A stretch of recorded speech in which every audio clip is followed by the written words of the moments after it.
It's important for engineers to have a professional license so that the public recognizes that that engineer is qualified to do the work that they need to do in order to protect the public health and safety. A professional engineer at the end of the day is the final person to sign off on a project, and the public expects everything to work correctly and safely, and a professional and ethical component is critical in knowing and ensuring that that safety is there. There are many benefits to becoming a PE. It demonstrates technical competence. It brings prestige. I feel I've become more respected as an engineer. It does sort of set you apart, gives you a distinguishing credential that you can put on your resume. Gives you the ability to work in a variety of industries, in different kinds of jobs. Many jobs require it. Based on salary surveys, it will bring more income. I feel it's opening up opportunities for me at my current place of employment as far as advancement. It's an honor. I think as a person, you just feel that it's a good thing. You feel proud of it. It demonstrates professionalism, it demonstrates a commitment to ethics, and at the end of the day, the seal on something lets people know that a professional has designed it and it will work. To get a license as a professional engineer in the state of Texas, there are three main things you have to do. Education, experience, and examinations. Education is getting an engineering degree from a university. There are two required exams. The first is the Fundamentals of Engineering, or FE exam. It's taken at or around graduation. The second is the Principles and Practice of Engineering, or PE exam. It's a more advanced exam and includes knowledge you obtain while working with practicing engineers. You're also required to have at least 4 years of experience for licensure. This includes working in the field, working with other engineers, and working with PEs on real jobs, on real projects, and gaining engineering experience. Well, the FE exam consists of about 100 questions. It's a computer-based exam. It is a multiple choice exam divided into two parts. It's a little bit unusual in that it's a supplied reference exam. So it's not an open book exam. You can't bring anything with you that you want, but they provide you with a reference book.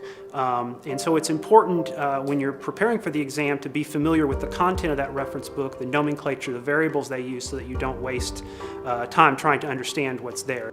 I would encourage students to take the FE exam early, because the fact is that a lot of the more theoretical stuff that may not apply exactly to your area of engineering practice, you'll forget. And when you're a student in college and you're taking exams every few weeks related to those subjects, it's much easier to remember them. I think a student graduating with an engineering degree should definitely take the FE, because even if you don't know what you want to do right now, I mean, you'd probably figure it out in the 4 years that it takes to become a PE, so you don't want to regret not doing it. The supplemental experience record is one of the most important parts about the process of becoming a professional engineer. It is no small task. I think my supplemental experience record document was 12 to 15 pages long, and it was about 1 page per project. What's important about what you put on the supplemental experience record to me is making sure that you're communicating that the board knows that you have technical detail and knowledge about the projects that you've worked on. Not simply that you prepared plans, specifications, and estimates document, but what were the details of what was the length of pipe, what was the length of roadway, what challenges did you personally experience while you were working on that project. I think that's very important to come across, not to look like marketing material necessarily, but more technical detail of what you did. The PE exam is multiple choice, 80 questions, and it's an open book, and you get to bring whatever material you want, but it has to be binded, and it can be written. You can't have any handwritten notes in there.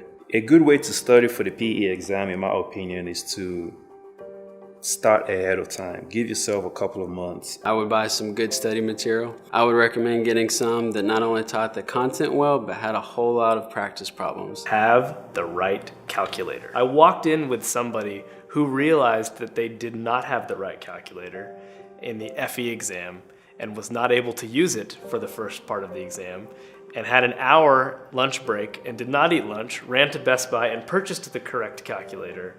And that seemed very stressful, so please go to the website and figure out what the correct calculator that you can use is. The Texas Board of Professional Engineers was created in 1937 as a result of a catalytic event of a disaster that happened in the state of Texas. Due to a design issue, there was an explosion. The explosion blew up the school and killed over 300 students and teachers. It was a terrible thing for the community, for the state of Texas, and even for the nation. As a result of this explosion and disaster, the legislature created the Texas Board of Professional Engineers to regulate the practice of engineering and make sure a terrible thing like this never happened again. Right now, there are 60,000 professional engineers in the state of Texas.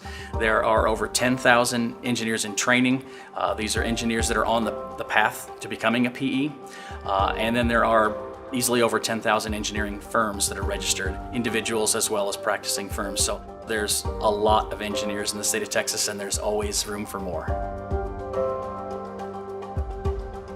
The Texas Society of Professional Engineers was started in 1936 as a part of the national organization.